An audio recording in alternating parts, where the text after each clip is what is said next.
नमस्ते दोस्तों, Indic divine channel पे आप सभी को स्वागत है। भगवान को भोग लगाने की परंपरा सनातन धर्म में युगों युगों से चली आ रही है। नित्य पूजा में भले ही लोग केवल फल फूल ही चढ़ाते हैं, परंतु विशेष तिथि और काल में कुछ लोग 56 भोग तक बनाकर भगवान को खिलाते हैं। भक्त पहले तो वो भोग भगवान को चढ़ाते हैं और फिर प्रसाद के रूप में परम आनंद से खुद खाते हैं। परंतु क्या भक्तों द्वारा इतने मन से बनाए गए भोग को भगवान ग्रहण करते हैं? दोस्तों, ऐसी सवाल क्या कभी आपके भी मन में भी उठी है? अगर हाँ, तो इस वीडियो को एंड तक जरूर देखिए, क्योंकि इस विषय में हमारे सनातन धर्म शास्त्र क्या कहते हैं, यही जानकारी हम आपको देने जा रहे हैं। तो चलिए शुरू करते हैं। भक्तों द्वारा चढ़ाए गए भोग को क्या भगवान ग्रहण करते हैं या नहीं? इस प्रसंग में हम आपको सबसे पहले एक छोटी सी कहानी सुनाते हैं। एक बार एक शिष्य लड़के ने अपने गुरु से ऐसा प्रश्न किया कि क्या भगवान हमारे द्वारा चाया गया भोग खाते हैं? यदि खाते हैं, तो वह वस्तु खत्म क्यों नहीं होती? गुरु ने इस सवाल का कुछ समाधान नहीं दिया। वह पाठ पढ़ाते रहे और उस दिन पाठ में एक श्लोक सिखाया। श्लोक इस प्रकार हैं: ओम पूर्णमदः पूर्णमिदं पूर्णात् पूर्णमुदच्यते पूर्णस्य पूर्णमादाय पूर्णमेवावशिष्यते। पाठ पूरा होने पर सभी शिष्य को कहा कि आप लोग पुस्तक देखकर श्लोक कंठस्थ कर लें। थोड़ी देर बाद गुरु ने प्रश्न करने वाले शिष्य के पास जाकर पूछा कि श्लोक कंठस्थ हुआ कि नहीं। तब उस शिष्य ने पूरा श्लोक सही सही सुना दिया। फिर भी गुरु ने सर नहीं में हिलाया। तो शिष्य ने कहा कि चाहे तो पुस्तक देख लें, श्लोक सही है। तो गुरु ने कहा, अरे श्लोक तो पुस्तक में ही है, तो तुम्हें कैसे आ गया? तो शिष्य कुछ कह नहीं पाया। तब गुरु ने कहा, पुस्तक में जो श्लोक है वह स्थूल स्थिति में है, तुमने जब पढ़ा तो वह सूक्ष्म स्थिति में अंदर प्रवेश कर गया। उसी स्थिति में तुम्हारा मन रहता है। इतना ही नहीं, तुम जब इसको पढ़कर कंठस्थ करते हो तो पुस्तक में जो स्थूल स्थिति का श्लोक है उसमें कोई कमी नहीं आई। इसी प्रकार पूरे विश्व में व्याप्त परिपूर्ण परमात्मा हमें हमारे द्वारा चाहे गए निवेदन को सूक्ष्म स्थिति में ग्रहण करते हैं। स्थूल रूप के वस्तु में कोई रास नहीं होता, उसी को हम प्रसाद के रूप में लेते हैं।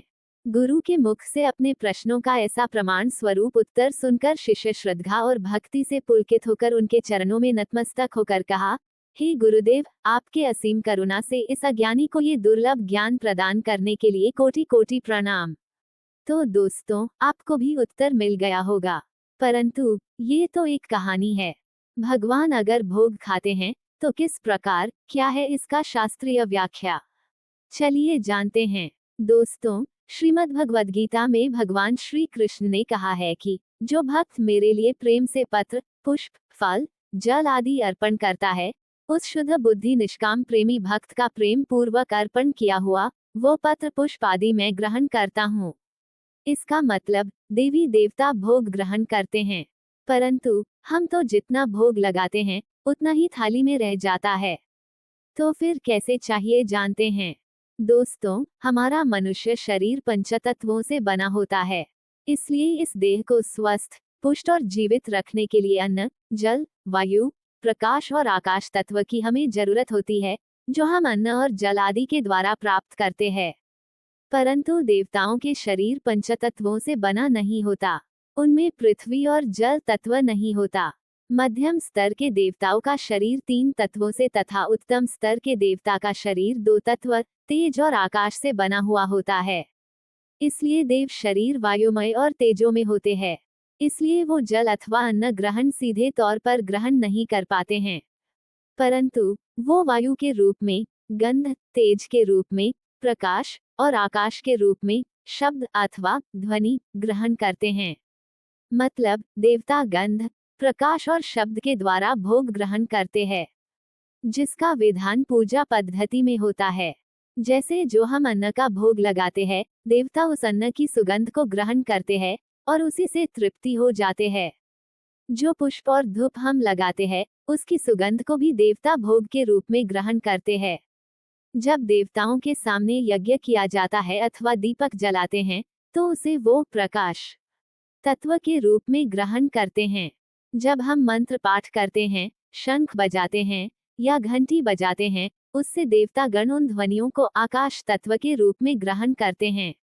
यानी पूजा में हम जो भी विधान करते हैं, उससे देवता वायु, तेज और आकाश तत्व के रूप में भोग ग्रहण करते हैं। दोस्तों, भक्त प्रेम से पत्र, पुष्प, फल, जल आदि जो कुछ भी देवी देवताओं को अर्पण करते हैं, वो उसे इसी प्रकार ग्रहण करके तृप्त होते हैं। आशा करते हैं ये जानकारी आपको अच्छी लगी होगी। वीडियो अगर आपको अच्छी लगी हो तो एक लाइक करके चैनल को सब्सक्राइब कर लीजिए। धन्यवाद।